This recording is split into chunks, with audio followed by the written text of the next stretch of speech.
I bounce back, then I put in work. I do it for the real all over the earth. I go from sound check to designing shirts. Your opinion doesn't count, you ain't from the turf. Okay, and that's what you guys really want to do with your games. You want to trim the fat. That was really, really good. I thought you guys got good drives. Good. Got it. Stop. I'm here. So that you feel comfortable when you're in those scenarios and games. Hey, Coach Willisman here, and I'm so glad that you joined Primetime Basketball.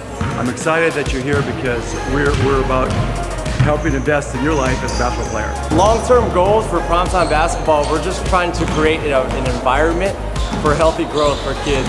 We use basketball as a platform for these kids to just grow either physically, mentally, emotionally. We try to help them more than basketball.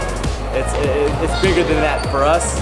For us, it's just developing the community, and it's also developing, a family at PTBA, and that's what we're really shooting for here.